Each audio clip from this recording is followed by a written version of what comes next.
Thanks for coming to our little panel talk here. My name is Jason Miller, and I run a channel called The Finer Points. It's a flight training channel on YouTube. It's a podcast, and well, that's what I do.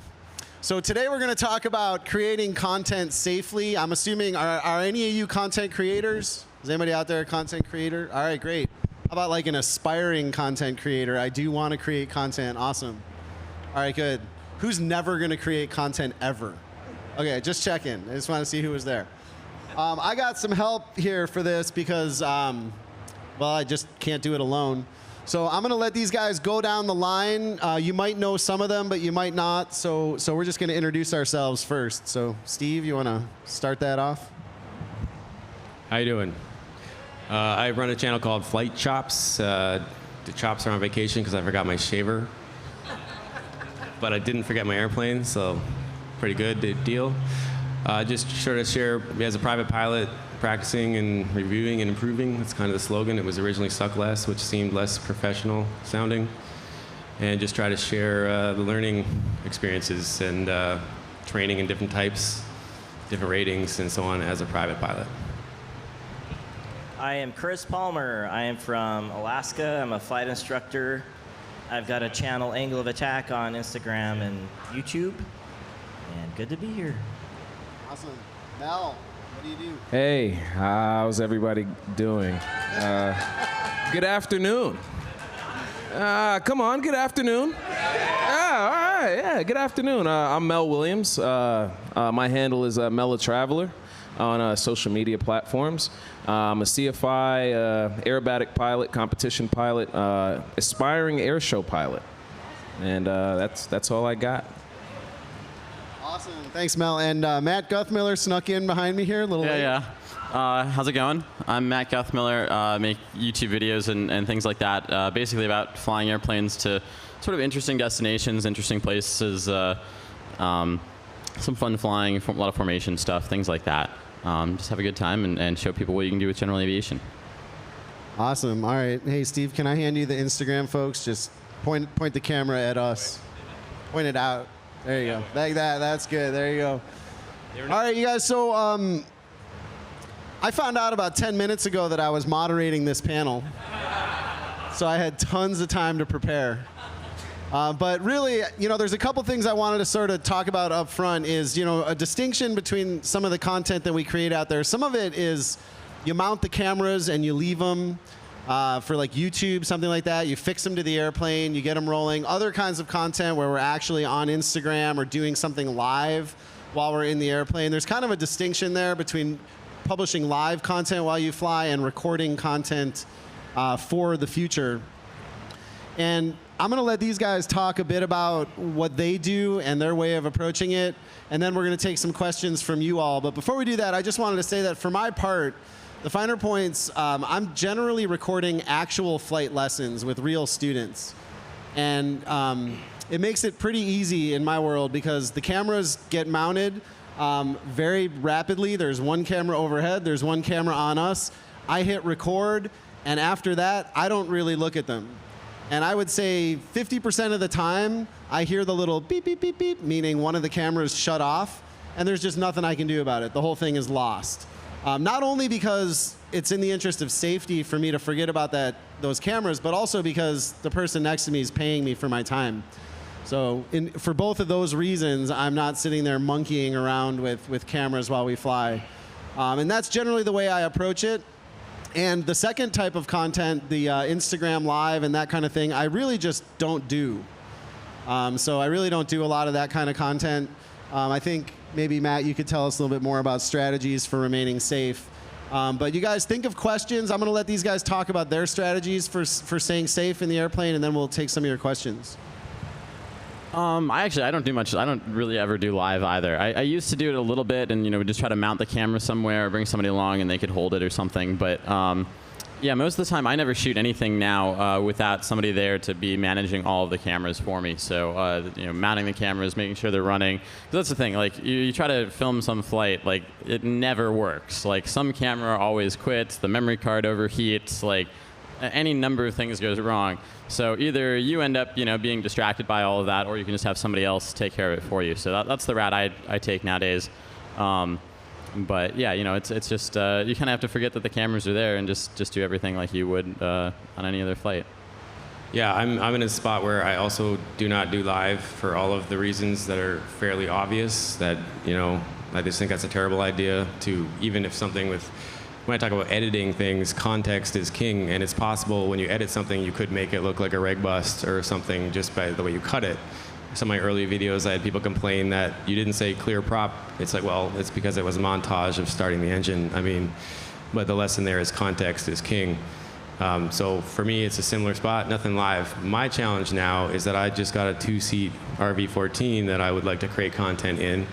I don't have the luxury that Matt has where I can take like 11 people. Is that what fits in your plane? So I can't get the crew into my Bonanza. So I need to figure out.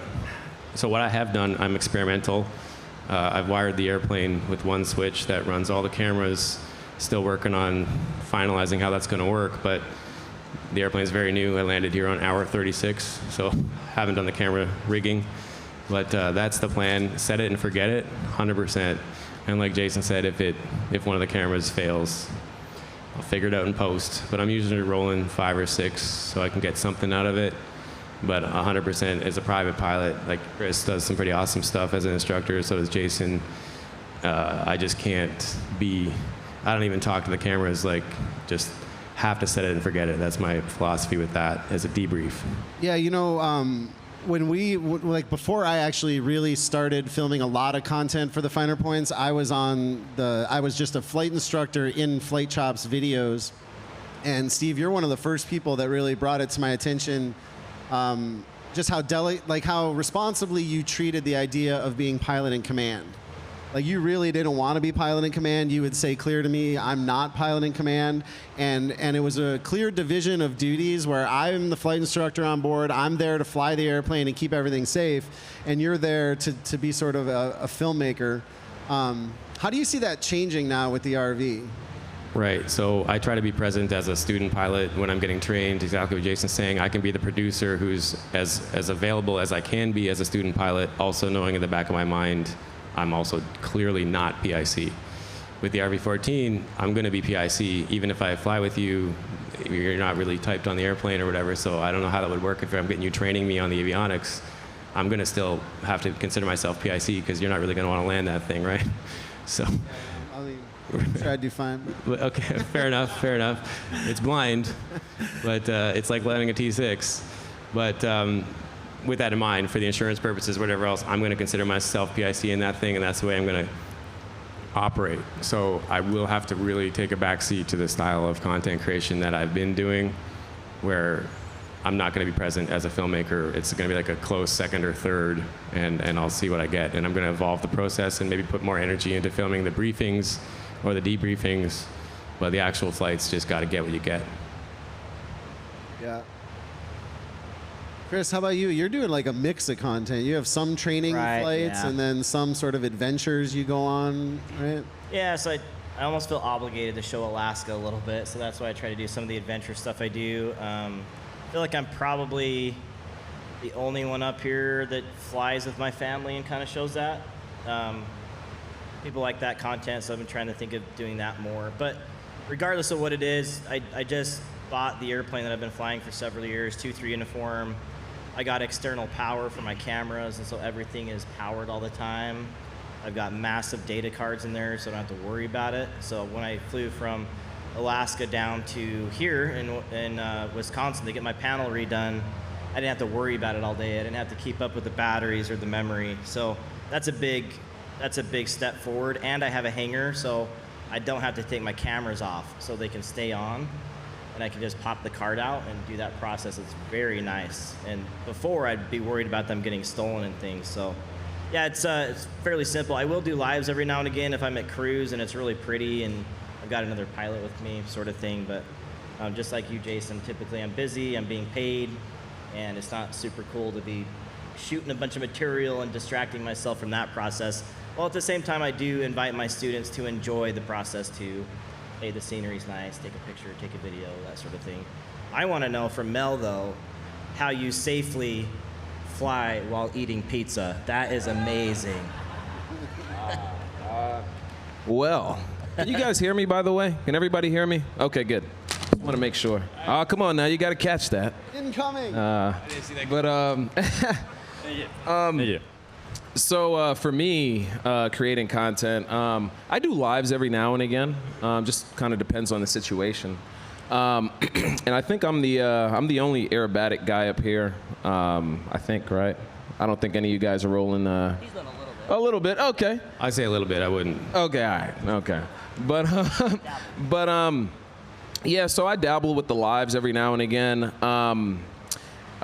It's, you know, for me, I try to bring a different perspective to social media with the whole aerobatic thing. And safety is key, of course. I think everybody up here agrees with that. I create this content, but I also use it. So I put it out for, you know, fun purposes so you guys can enjoy it, but I also use it to critique myself also. So it's a kind of dual purpose thing for me. And the pizza thing, I don't know if anybody of you guys saw the pizza deal that seemed to strike a lot of interest around social media when I did that. But that was cool, just kind of something on the fly. And then the donut thing as well. It was National Donut Day. I got an idea from a friend. Oh, you know, you should do something for National Donut Day. So I did it. So I rolled a donut, did a roll while I was eating a donut at the same time. It's cool. I run about 2 GoPros at a time. Again, set it and forget it. I think everybody's kind of said that. You don't want to be messing around with cameras, and you know, I don't have an autopilot, so so it can get a little interesting. I definitely try to keep everything charged, so I don't have to worry about it. I use, I think, like a 256 gig memory card. Yeah, that's all my cameras use 256, so I got tons of memory. I don't have to worry about it. I may run a 360 just to get a different perspective. I think a lot of people like that, so I dabble with the 360 Max camera, the GoPro as well. It's cool when you're inverted. You can flip around and kind of see what the hell's going on. But I don't know. I think that's quick and dirty for me. Yeah, I mean, just talking about going into that live thing a little bit. There's this policy at the flying club where I work in the Bay Area, out near San Francisco, where they approve of cameras that are fixed in place. So any student or any renter pilot is welcome to put a GoPro on the ceiling or whatever. But the policy is absolutely no handheld cameras at all. And I've argued the other side of it to them. So just to sort of lay out the conversation, I've said to them, I could argue all day long that looking for an airport in ForeFlight is more distracting than me holding up a camera in my field of vision to take a picture of the Golden Gate Bridge. But I just wanted to hear from somebody that, like Mel, that you are doing those lives. Like, what level of distraction does that introduce? You know what I mean? And so the way I have my airplane set up, so of course I'm not holding the camera when I'm doing the live. I have a little magnetic pad on my airplane that goes to the back of my phone, so everybody can see I have a little metallic plate back here. So I stick the phone on the little magnetic pad, and I just run it, and that's it. Hey, what are you flying? Decathlon. And do the G's? Is it your? No. So when I first bought the airplane, I tested it out. Went up there and yanked on the airplane 5 G's, 4.5. That's all I ever pull anyway. And I haven't had any problems with it falling off. It's really solid. So, yeah. Yeah, and so you're not. So that is in some way like a set it and forget it kind of thing. Right. Exactly. Yeah. Exactly. Set it and forget it. And is some part of your brain tuned into the audience that's watching? You know, I mean, is there a level of distraction that exists? Usually not, no. Yeah. I, right before takeoff, if I am running a live, and honestly, to go a step further, when I do go live, I make sure wherever I'm going, if I'm practicing for the day or something like that, I make sure it's clear. So it's usually like in a really early morning, I go out, try to catch the smooth air and practice, or in the evening. So typically, the traffic in the area where I fly is usually non-existent when I'm out there. So that's another consideration that I make, you know, hey, how's the traffic pattern? How's the area going to be? Because I'm not going to do it if it's going to be busy out there. It just doesn't make any sense. Not good for me, not good for everybody else who's flying, right? So I typically make sure it's nice and clear. I may interact with the, you know, with whoever whoever's on my live.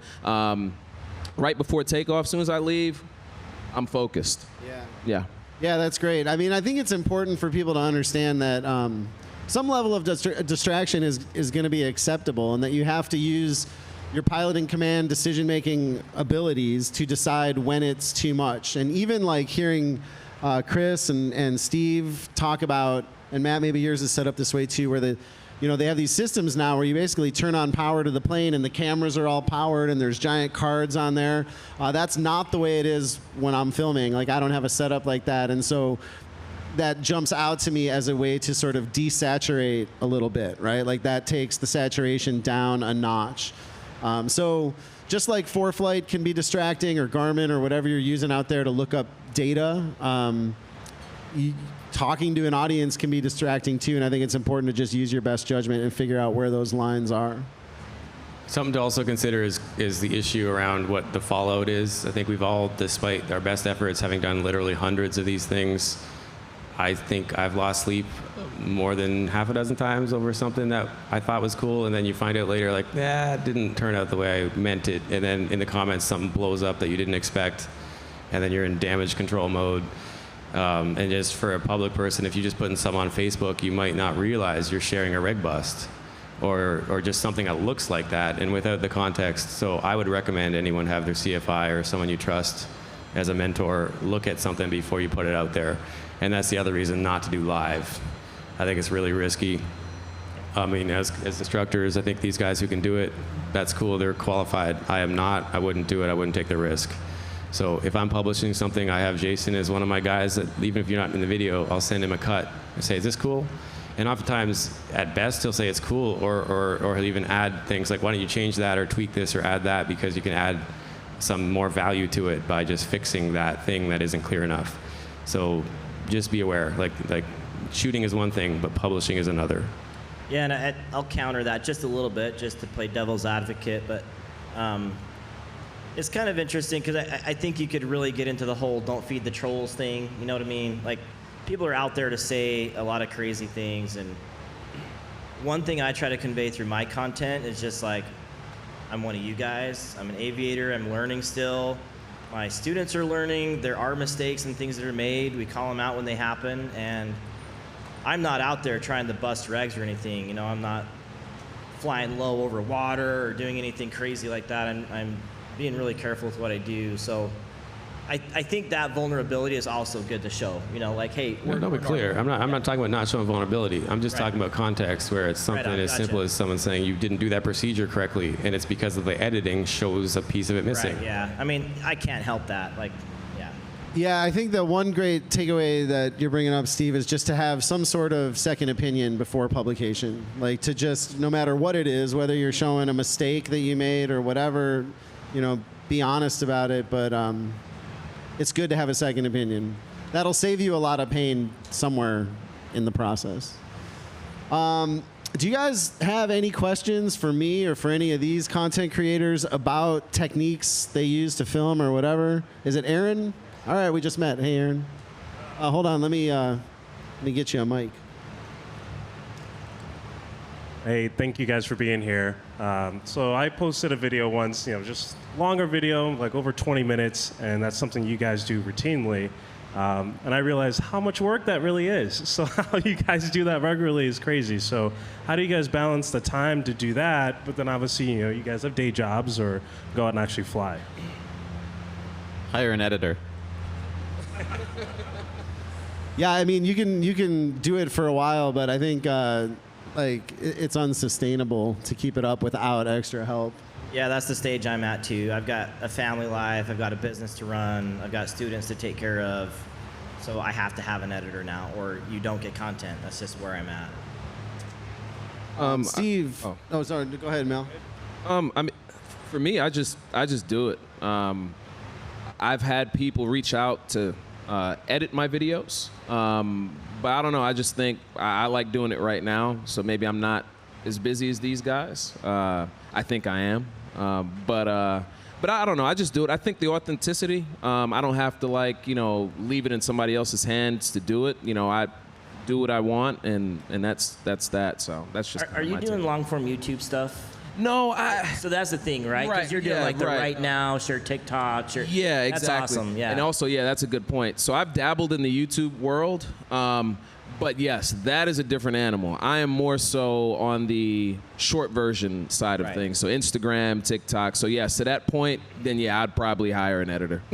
Right, and I think oh, sorry, go ahead. Yeah, well, so for me, I mean, I'm a little different situation where I came at it as a filmmaker first.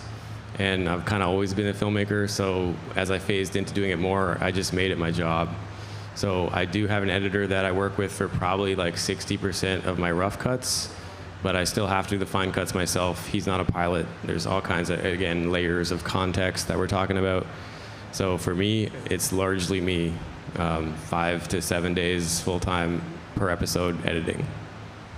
Yeah, he puts in a lot of time. And, for the Finer Points channel, too, I think you can sort of decide on the kind of content you're trying to convey.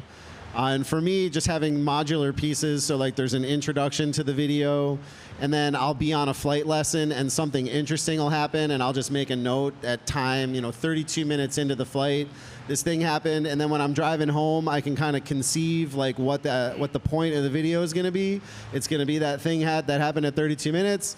Before I walk into the house, I can do like a quick talking head, and then it's a pretty quick assembly. It still takes a lot to do the little things like add text on screen or add an arrow if you've never done it. But like any tech, it takes like 3 weeks to figure something out and 30 seconds to do it the second time. So there's that effect too. Cool, yeah, you bet. Does anybody another question? Yes, sir. Favorite tools that we use in the airplane. So, Matt, you want to tell us what cameras and editing stuff you use? Well, I mean, so basically my experience has just been that GoPros are so unreliable that I've basically moved away from those, except for out on the wing because you can get really big battery packs for GoPros, so you can set it and forget it, and it just runs the entire flight. But then we actually use some small cinema cameras inside the airplane now because they just work a lot better. You get a lot better picture quality. And I've just always kind of looked at it as, like if at the end of the day, like you can't tell what's going on in the airplane or something, or, see out the window and like experience it, that's just kind of the point of the content that I make, I guess, is like what is the experience of flying general aviation like? And so I try to capture that, as true to reality as I can. But yeah, so mostly just like high-end cameras that actually work reliably, so it's not such a pain. Yeah, I kind of just throw numbers at the problem. So I usually have 5 to 6 cameras rolling, and odds are I'll get 4 or 5 that won't fail. And I'm also not doing super long flights, so typically I'm good there. But again, being a new uncertified airplane that I'm going to be doing longer format trips in, I'm lucky to be able to just run ship power to them. So I won't have battery problems in the RV-14. So I don't care. I've got a whole mix mash of cameras in my kit between GoPros and Garmin Verbs. Whatever works, it's been working. If it ain't broke, don't fix it has been my solution to a lot of that. And just getting the intercom recordings to work reliable has been problems with firmware versions of things. That's been a headache. And then I edit personally in Final Cut Pro on a Mac. Yes, I've had issues with GoPro too, but I like the 9s. Just got several 9s, and they're working really well. It's hard to beat the 5K. The color looks great, but there's lots of different versions I've used. Sony's as well. Sony makes a great little action cam, kind of old now. DJI made one. I moved away from that one for a variety of reasons, but it's really good. But I'll mention FlightFlix. They make awesome mounts. So mounting the cameras is important. You can't just slap a sticky pad on your wing. So all mine are attached with hardware, and I get my external power from them as well. So it's all aviation related, made for aviation mounts that just make it reliable, so I don't have to worry about it out on the wing. For me, I use primarily 2 cameras. I got a Hero 9 that stays inside of the airplane, and if I feel like it, I may run a GoPro 360 out on the wing on a wing mount. Yeah. On a sticky mount. So I think the last guy, I gotta ask him, I think he's here today, his name is Justin Tidwell. I bought the airplane from him up in Bowling Green. I think he put like some extra like Gorilla Glue or something like that.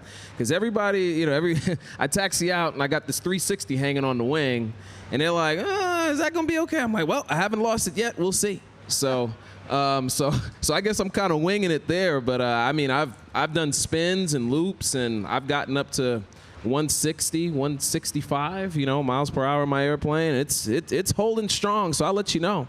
But yeah, inside the airplane, I use a GoPro Sticky to edit my short content. I use the GoPro app on my phone, so I just grab everything off the camera. I cut it up in short pieces, and that's the way I do my editing. So yeah. Yeah.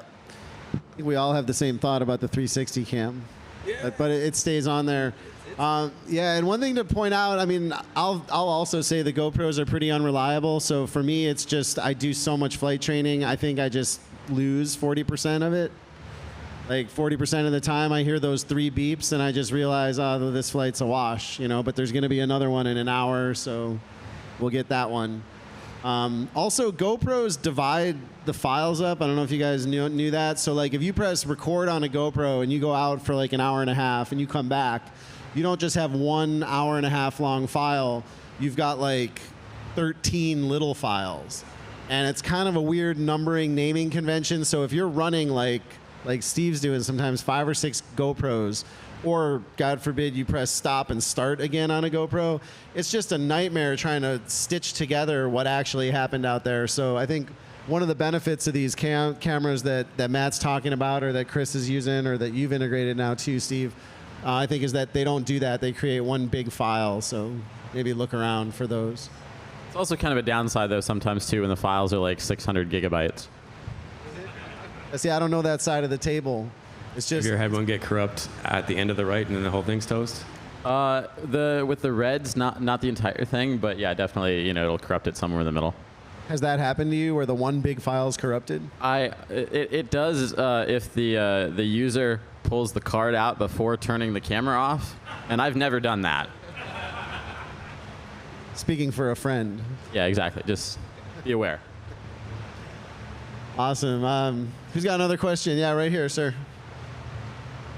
So, for the people running power, how do you run power in a certified airplane? All right, so for the people running power, how do you run power in a certified airplane? And how many, are all 3 of you guys running power from the machine? You're not?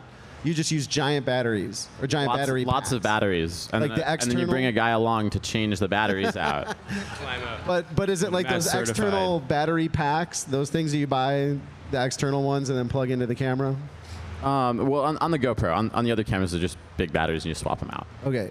And then you, Steve and Chris, you guys are running from ship power to the cameras. Yeah, so the units I use, again, from FlightFlix, they're TSO'd, so they're made for aviation. So luckily, I've been going through this avionics upgrade, and I've had a lot of people on site that know the electronics, and we could get a DER involved with the process too, so it's all legal and good. Did you have to do a supplemental type certificate? Is that what you just said? I missed it. No, not an STC, but we did a DER, from what I understand it is, where you actually get it approved. Okay. But you had to get it approved. So when you turn on the battery, the master switch to the airplane. Depends on which camera. My wing one is on nav lights, and then my other one is on master. Okay. And you have the same thing. And so the question was really how you wire those. Is that what you're? So does that answer your question? He had a mechanic wire it, and then they did the right. Yeah. I had a professional do it. I'm not going to do it. I'm in a situation again where it's experimental, but what I'm using is the Garmin USB certified power. I'm sending power to all those things at remote spots, and then I'm going to mount them inside under access panels or whatever, and then send a short run USB to my ship or to my camera. But I don't want to say do that with certified. So make sure you talk to your mechanic and figure that out. Yeah, so being experimental means that Steve doesn't have to go through all of the exact same certifications the rest of us might.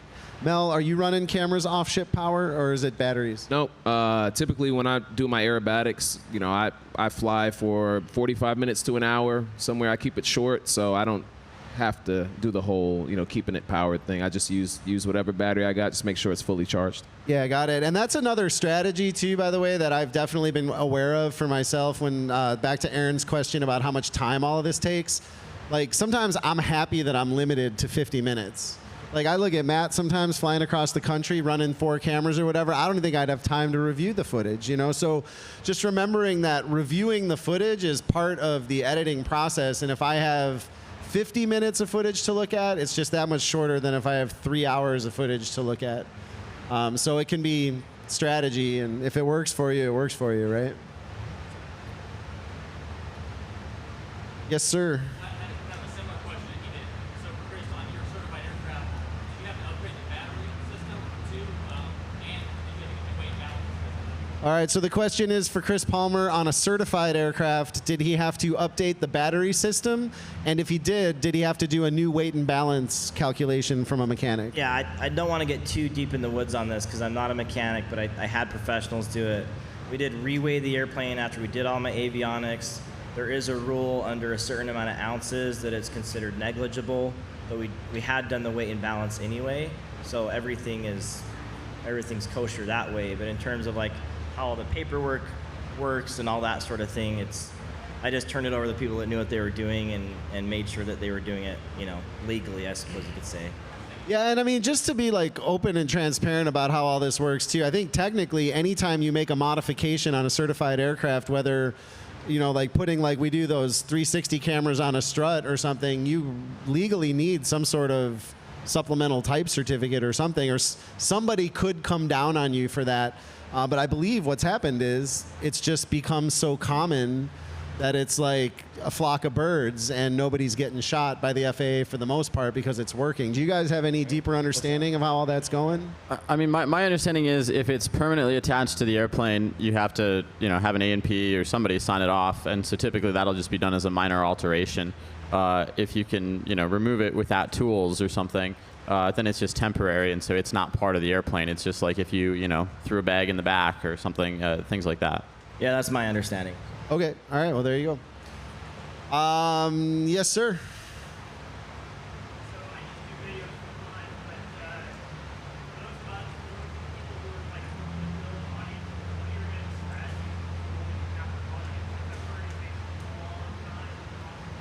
Okay, yeah, so somebody was asked, so the question is, for somebody that's getting into content creation and wants to establish an audience, what are the strategies for doing that? Because it takes a long time. And I can testify to that. I started my YouTube channel in 2007, started the podcast in 2005. So for me, it's really just been a matter of really just staying at it and persevering.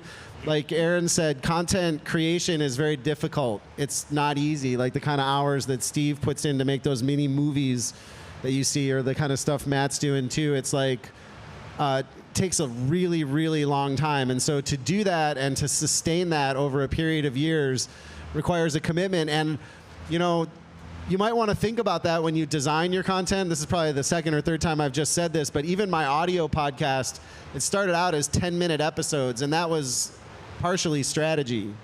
And like so many people would email me and say, hey, you know, can't you go longer and talk for like an hour? And really no, because the editing process is exponential.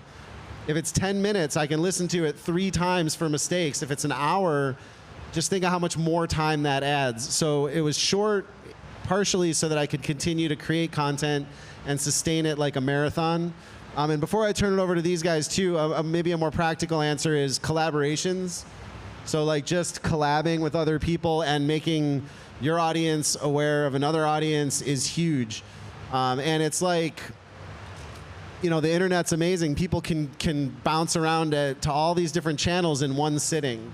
So you really don't lose anything from collaborations. Everybody just gains. They could watch all of these channels in 1 hour and just put their phone down, right? And that was just one sitting on the internet, and everybody gained. So that's huge. I think one of the common threads of the collaboration is it's a new creative effort that's different. So that's one of the hardest things, is to find new ideas, and new ideas that are safe and like not sensational like you would get on reality TV.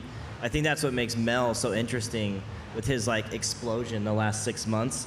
It's just how creative you are, because like that negative G pushover with that pizza, man, I shared that with so many people. That was hilarious. I can't get over it. You do a great, like really creative, just thinking of new things. So that's a tough thing to do, right? Because there's a lot of this stuff that's already been done. A lot of the same airports people fly in and get $100 hamburgers. So it's kind of hard to always find that new next thing. I guess the way I've always looked at it is, like what kind of content do you want to watch? And that's why I make the stuff that I make, is because like that's the stuff that I wanted to watch. That's what I wanted to see. And so you just find something like that that, is like your thing that you're interested in, that you want to see. Get really focused on that, make good content, and I think the rest just follows. Yeah, it's kind of paradoxical because you can't have the audience until you have the audience, and you can't, so I kind of went with the if you build it, they will come approach. But the truth is, I also built it, like what Matt said, because I wanted to make something I wanted to see. So I really didn't make it with the intention of it being a thing. And frankly, if I did, I wouldn't have branded it based on my weak chin and a mustache that reveals my weak chin, which is something I've been haunted by all my entire life. I always grew a full beard. So when I had the mustache on as a joke and we made the brand, it was my buddies that were basically teasing me because I play the drums and I work on my drum chops. And then they were like, well, you're practicing flying, call it flight chops. Literal joke. Stuck with it. But, it was authentic, and it was about sharing real moments and real learning. And that's the trick, is I think if you don't make something real, that's you. Out of film school, I was at a rap party one time, and I met Billy Bob Thornton after the Pushing Tin rap party. And I asked him some type of advice as a young film student, and he said, do what you know. And my thoughts were, do you know Sling Blade? But anyways, if you hadn't seen Sling Blade, and I just left with that, like, he just blew up on Sling Blade. I don't know if he knew that, but whatever. Do what you know. I think for me, so I asked my girlfriend a long time ago. This is about 6 years ago, and it does take a while. That's where I'm kind of going with this. I said, how do I bring attention to my page? And she said, well, you got to build a foundation, right? So, because I had all types of stuff on my page. Me playing basketball, me at a barbecue, just stuff not relevant to aviation at all. So I started just making consistent aviation posts. And then as far as the videos came about, I just tried to stay consistent. And doing things that I like. So I tell people all the time, I'm out there doing this stuff anyway. Like, how many people here probably, listen to music while they're flying? Right? Yeah, probably, most of the flyers in here, right? You got the Bluetooth headset, whatever you got, or you got, Bluetooth to your airplane or whatever. So you're up there listening to your favorite jam, your favorite music. I'm doing the same thing. I'm just recording it, and I'm putting it out there. Yeah, doing what I like, recording it, trying new things like the pizza thing, rolling while I'm eating a donut, just trying to be creative, and just using it to my advantage and just having fun, really. It doesn't feel like a job to me. I know it is a job to certain individuals, but to me, it's just having fun. And I think if you do it like that, it worked for me. And, you build it, people will come, Unfortunately, there is a little bit of a dark side to this, because sometimes you put a ton of effort into some content and you think it's just going to be awesome. Like, you're excited about it, it's unique and cool, and you feel good about the timing, and then nothing happens. And you have to almost emotionally guard yourself from that process, because I think we all anyone who does creative content puts a lot of heart and soul into it. And so that can be a roller coaster sometimes, to like pick up the pieces and go on to the next thing. But then there's always that little dopamine hit of something that does well, so then you go to the next step and keep on going. But it just takes a lot of hard work, like Mel was saying. Lots of hard work, lots of thankless days. Eventually you get there. Or not, Yeah. I don't know. That's very true. We probably have time for one more question. If someone has a question. Yes, sir.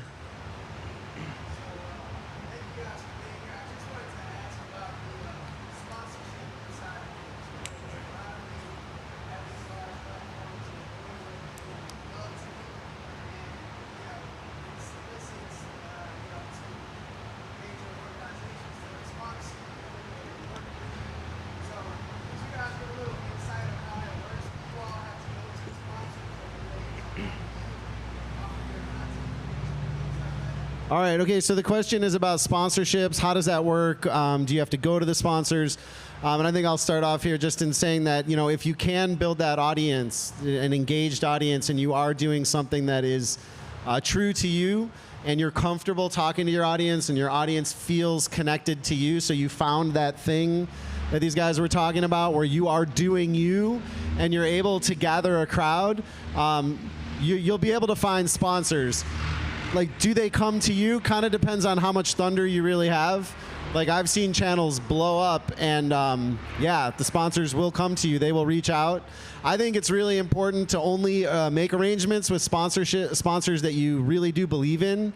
These are kind of long-term relationships, and it works both ways. This is a pretty crowded environment right now, so if you get the attention of a sponsor, it becomes like a personal relationship with that brand. And last thing I'll say there, too, is I wouldn't be afraid to start that relationship early. My relationship with 4Flight started in 2007, and they weren't able to pay a whole lot back then, but they approached me, and I liked what they were building. I liked the guys. They were honest, straight shooters, and they had a good product, and we believed in each other. And then you can grow together, and that relationship today is rock solid. So, those are my thoughts on it. Do you guys have any? I'll share a little bit, just a couple thoughts. I think, for me, I've been coming to AirVenture for like 6 years. I've come in many different forms, from being just a pure podcaster to, helping Steve film stuff or whatever. Like, I've come in many different forms, but I think it is about actually seeing those people, meeting those people, shaking their hands, but you also have to work hard and show your work, Like, I never got into this thinking I'm going to have an audience and I want a following and I want sponsorships. That wasn't my intention at all. My intention was to create content that I liked and enjoyed, and I don't know why, but I feel compelled to share it. So it all just kind of naturally happened, I suppose, but I never really intended on any of those things to happen. It just happened because I was here and I was actually working hard outside AirVenture to do it. You know what I mean? Yeah, to just add to that, if you build it, they will come approach. Again, I started this as a thing I wanted to exist. I didn't turn on YouTube ad revenue. I had no intention to do any revenue, frankly, because I didn't want to be told what to do. I was coming from TV, and I was unhappy with what I was working on. So in the beginning, I just built a pretty dedicated audience, and my first revenue stream was actually Patreon, which is crowdfunding. And it continues to be the single largest support pillar that I have, despite working with some pretty impressive sponsors as partners now. I got lucky in the sense that it grew organically, so I didn't find myself in a position where I was meeting someone that didn't already know about the channel. I think that's kind of key. If you're having to tell someone who you are and what you're doing and they have no idea, you maybe want to spend more time working on it. With you and 4Flight, that's a different situation because you kind of grew early together. Yeah, and then they saw it. They reached out to me back then. They knew what a podcast was, and that was a whole different world back then. Now sponsors know the value, I think, so if you can build the audience, you don't have to, like in 2005, I literally had to explain to people what a podcast was and how it would benefit them. You don't have to have those conversations today, right? They know if you can build the audience. One thing I would add, though, is also know your value. If you have an audience and you have things to share with people, there's value in that. Don't give it away. But yeah, it's you build it, you build the audience, and then you have this cool opportunity try to share avoid anything. Product-only deals. My answer to any companies that come to me with the product and say, "Hey, man, can you review my thing? We'll give you a couple other things." I'm like, "Cool. Can my daughter eat that?" And when the answer is no, I'm like, okay, cool. The marketing isn't free. Come on, respect what I do. I've worked really hard to build this thing. It's offensive. And when other newer creators take those deals, it just makes it hard for all of us to be sustainable. Sustainability is key. Again, I'll play devil's advocate a little bit. I have a couple people that started this journey when I started, small companies. And so they're actually more close friends than even business colleagues, but I will do some stuff with them that's outside that realm. I'm curious, actually, with you, Mel, because you just flew with the Thunderbirds a few weeks ago, and that's got to be pretty sweet. Oh, darn, dude. But you posted it. What the heck? Yeah. Dude, that's awesome. Well, so thanks, Chris. How is it how have opportunities come up in the last 6 months or so? So, again, if you build it, they'll come kind of deal. Yeah, I'm brand new to this whole sponsorship thing, so I'm asking a lot of questions, trying to figure it out. I have had a few people reach out to me, and I'm trying to navigate that right now. I am working with Lightspeed. I do have a soft little partnership with them, and I guess the one thing I can say, and I think everybody kind of touched on it real quick, but it's like buying stock, right? So I would, work with, brands and, companies and stuff like that I would also believe in as well, right? You're not going to buy a stock that, you obviously you don't know nothing about, or, you don't believe in it, right? Because you want it to grow. So it's the same thing. It's a two-way street. But I'm the new kid on the block as far as that's concerned, so. Yeah, 100%. That two-way street thing, I couldn't agree more with. And that's it, guys. We're out of time, unfortunately. So a huge thanks to all you guys for joining me up here. Thanks to everybody for coming. And we'll see you online. That wasn't a